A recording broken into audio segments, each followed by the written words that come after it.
Good morning, my friends. Before you spray anything this week, before you pull anything, before you push the mower across that patch one more time, walk out to the lawn and do one simple thing. Kneel down and look at the size of it. That little plant no bigger than a quarter. That pale green handful spreading sideways, flat as a hand laid on the ground. And that dinner plate clump already throwing up seed heads like fingers pointing at the sky. Those can all be crabgrass, but they are not the same problem anymore. And treating all three the same way is where the trouble begins.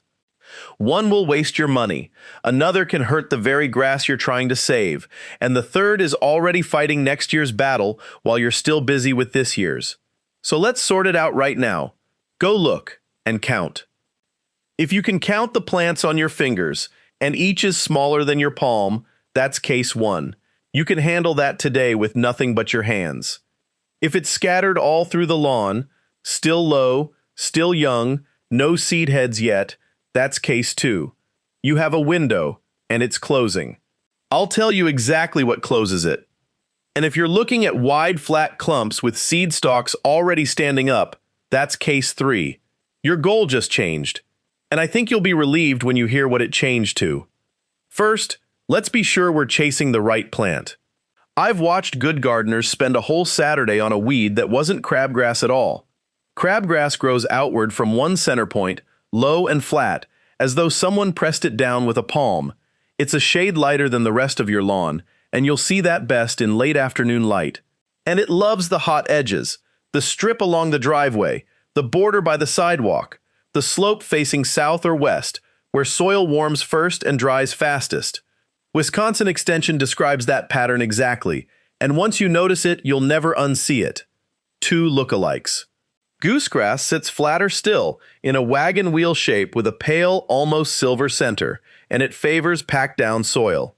Dallisgrass grows in tight, upright clumps, and here's the tell, it returns in the exact same spot, year after year. Crabgrass never does. It dies every winter and starts over from seed. So if you've fought the same clump in the same place 4 years running, that's very likely not crabgrass, which may be why nothing you tried ever worked. All right, case one, a handful of small plants. For this, the finest tool in the world is your own hand, and Wisconsin Extension says the same. When only a few scattered plants show up, pulling them out as they appear is a perfectly good answer. Get them out early, and they never flower, and they never make seed. The trick is when, not on a dry afternoon. Do it after a rain or after you've watered, while the soil is soft and the roots haven't much grip. Take hold low, right at the crown where the stems come together, and pull slow and steady. Don't yank. Now here's the part almost everybody skips. When that plant comes out, it leaves a small bare circle of soil behind. And bare soil is precisely what crabgrass has been waiting for. What you do with that hole depends entirely on the kind of grass you have, because the wrong answer here does nothing at all. If you have a cool season lawn, tall fescue, Kentucky bluegrass, ryegrass, or any lawn that grows true from seed, then yes. Firm the soil down, sprinkle a pinch of matching seed, keep it damp until it takes. But if you have St. Augustine, or centipede, or one of the hybrid Bermudas or hybrid zoysias, seed is not your tool. Those hybrids are sterile, so seed won't give you back the grass you already have, and St. Augustine and centipede spread by runners along the surface. There, you press the soil back down, keep it watered, and let the lawn's own runners close the gap. If the hole is bigger than your hand, a plug or a small piece of sod earns its keep. Same weed, different lawn, different answer. Now, case two. Plants scattered through the lawn, still young, no seed heads. This is where a selective weed killer can genuinely earn its place.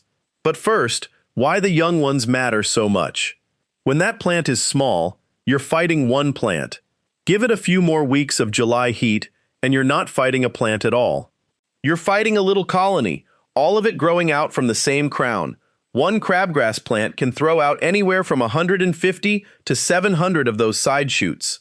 That's the University of Massachusetts figure, and it's the whole reason timing matters here. Small plant, small job. Big plant, big job. Sometimes no job at all. So if you're going to use something, use it while they're young. Now, which something? And here I have to be careful, because this is exactly where people get hurt. You'll see a few active ingredients on labels for grassy weeds. Quinclorac, phenoxyprop, and mesotrione are three names that come up. I'm not handing you a shopping list and I'm not giving you a rate, because that isn't mine to give. What I'll give you is the one rule that keeps a lawn alive. Your grass species chooses the herbicide, not the picture on the front of the bottle. There is no active ingredient safe for every lawn in America. Research out of Texas found both phenoxyprop and quinclorac injured St. Augustine grass, and Louisiana State's weed guidance says it outright for this family of products. Do not apply to centipede or St. Augustine. Even mesotrione isn't for every grass. So step 1 isn't the store. Step 1 is knowing the name of the grass under your feet. If you're not certain, and plenty of good gardeners aren't, take a small piece to your county extension office. They'll tell you free. Then read the label and look for your grass listed by name. If it isn't there, that bottle isn't for you. Now here's something I wish somebody had told me 40 years ago. The hottest afternoon of the summer feels like the perfect time to go after crabgrass. It's staring right at you and you've got the afternoon free. But that can be one of the worst days you could pick. A lawn that's baking and thirsty is already holding its breath. Roots shallow, not really growing, only surviving. Ask it to take a chemical on top of that, and it's the good grass that pays the bill. Meanwhile, the crabgrass loves heat. This is its season, not your lawn's. Wisconsin's guidance is plain. Avoid applying when the lawn is under drought stress. Penn State says the same for cool season lawns showing drought signs, and Kansas State warns that once you climb into the mid-80s and hotter, the injury risk goes up. But I won't hand you one magic number, because there isn't one. It depends on the active ingredient, on your grass, on the product in your hand. The label gets the final word, every time. So here's what I'll tell you. If your lawn is stressed and dry, don't treat it. Relieve that water stress first, and let it come back to itself over a few days. Then wait until the leaves are dry, and follow whatever the label says about rain and about watering afterward. Some products need watering in. Others want hours of dry weather. That instruction isn't a suggestion, it's the difference between working and wasting. All right, case 3. The big flat clumps, seed heads already up. I'll be straight with you. At this stage, the perfect kill isn't on the table. Mature plants are hard to touch and take more of everything, and Wisconsin Extension makes an honest point. A plant that's already made seed heads is near the end of its own life anyway. But don't hear that as, leave it alone and wait for frost. That plant is still working out there. Every day it stands, it's dropping seed and holding ground your good grass ought to have. So your goal changes to 4 things. Cut down what it contributes. Every seed head you take off before it drops is one you don't argue with next April. And bag your clippings for those few mowings while the seed heads are up. And be honest with yourself, bagging does not catch every seed. Plenty have already fallen. What it does is reduce how much you carry around the yard on the mower deck. Protect the grass you still have. Don't scalp the lawn trying to get at that clump. It won't work, and in a moment I'll show you why. And get ready for the hole. That clump will die this fall and leave a bare patch the exact size and shape of itself. Walk out today with a few sticks or golf tees and mark them. You'll want to know where they were. Which brings me to the number that stops people cold. One crabgrass plant can produce up to 150,000 seeds. That's the University of Massachusetts figure. But hear it the way I hear it. Your lawn has lived alongside that arithmetic for years, and it's still green.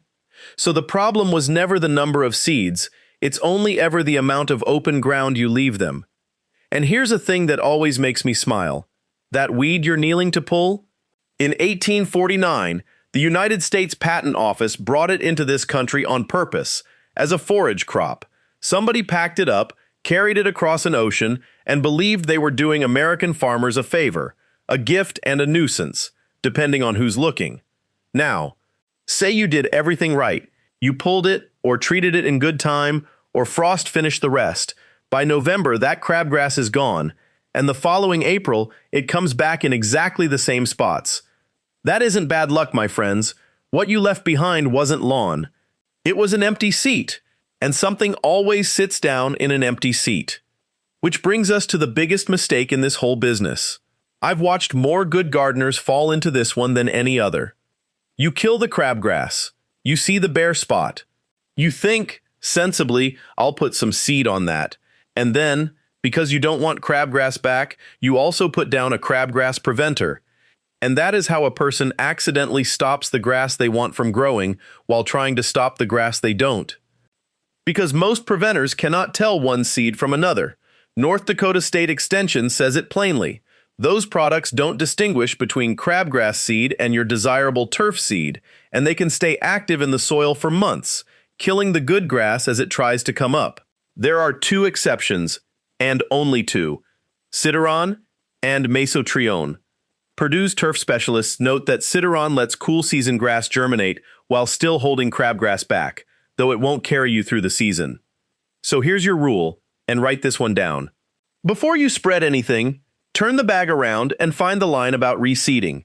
Every active ingredient has its own waiting period. Some are weeks, some are months. I'm not giving you a number, because that number belongs to the product in your hands. And here's the good news. There's one stretch of the year when that conflict disappears. Iowa State points out that seed sown in late summer, roughly mid-August into mid-September at their latitude, goes in just fine after a spring preventer, because by then the product has broken down. Which means the season we're standing in right now may be your best window of the whole year. Now let's talk about the thing that decides whether any of this holds. And it costs you nothing. You've heard someone say mow high. 3 inches. 3.5. I have to correct that, gently, because it's only half true. That advice is right for some lawns and genuinely harmful for others. The honest way to say it is this: mow at the upper end of the healthy range for your grass, not at one universal height. The University of Tennessee lays those ranges out, and they aren't close to one another. Tall fescue does well around 2 to 3 inches, up toward 3.5 when it turns hot and dry. But common Bermuda belongs down around 1 to 2 inches, and the hybrids lower still. Zoysia lives in that same low neighborhood. St. Augustine goes the other way, 3 to 4 inches in the heat. So if you set a Bermuda lawn to 3.5 because you heard tall grass fights weeds, you've done it no favors. Find your grass, find its range, and live at the top of that range through summer. Why does it work?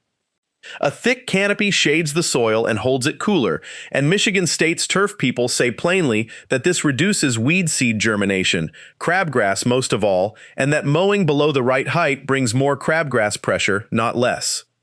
And here's a detail that surprised even the researchers. Studies out of Purdue found crabgrass seed will germinate in complete darkness. Light was never the thing stopping it. What stops it is density. In a thick stand of grass, those seedlings come up, and then simply cannot develop or root properly. They start, and they fail. So don't scalp it. A lawn cut too short pulls from what it stored in the roots just to grow leaves back, and the roots never catch up. You get a thin, shallow lawn. Exactly the condition crabgrass has been waiting on. And one more free thing, which takes 5 minutes to change: how you water. Light sprinkles every evening feel caring, but they keep the top half-inch of soil damp all the time, and that half-inch is the nursery. Rutgers puts it directly: water deeply and infrequently, once or twice a week, and only when the lawn shows the first signs of needing it. Deep and seldom sends roots downward. Light and often keeps everybody shallow. A short word about preventers, because they aren't today's job. A preventer works before the seed comes up, never after. It goes down as soil temperatures climb into the low 50s, and it usually has to be watered in to activate. But here's the part to hold on to. A preventer will do nothing at all to the crabgrass you can see right now. Not one thing. If somebody sells you one in August for the crabgrass in your yard today, they've sold you next spring's product for this summer's problem. So let's finish where this is actually won: the bare spot. If you have a cool season lawn, fescue, or bluegrass or ryegrass, late summer into early fall is your season. Iowa State points to roughly mid-August through mid-September at their latitude, earlier as you go north and later as you go south, so check your county extension for your own dates. Rake the dead crabgrass out, loosen that top bit of soil, get seed into real contact with dirt, and keep it damp. Do it now, and those seedlings get cool nights and almost no competition, because crabgrass is a summer plant and its season is ending. But if you're down south with a warm season lawn, don't copy that calendar. It isn't yours. Bermuda, zoysia, St. Augustine, centipede. These repair by growing sideways, and they do it when the soil is warm, which makes late spring into midsummer your real window. Clemson's guidance for large bare areas in Bermuda and zoysia points to May, using sod, plugs, or sprigs. And remember, the hybrids are sterile, so seed won't reproduce them, and St. Augustine and centipede get repaired with plugs or pieces of sod. So what do you do right now, in August, in the South? Feed and water properly, hold your mowing height where it belongs, and let your own runners creep into those gaps while the weather is still warm enough for them to travel. Then put a real repair on the calendar for late spring. That isn't a delay, that's doing it when it will take. So there it is, my friends. Walk out and look at the size of it.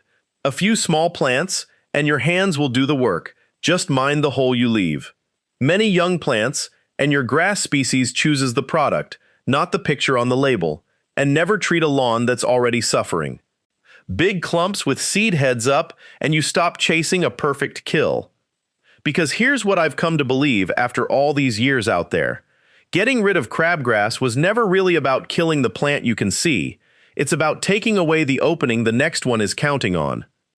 A thick lawn, cut at the right height for its own kind, watered deep and watered seldom, with no empty seats left open.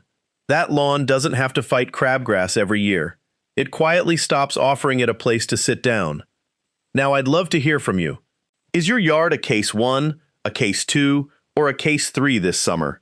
And what did folks call this weed where you grew up? If your mother or your grandmother had a way of dealing with it, an old knife, a Saturday morning, and a stubborn streak, write it down below. I read every one. If this was useful, you're welcome to subscribe and walk the seasons along with us. Take care of your soil, my friends, and it will take care of you. I'll see you in the next one.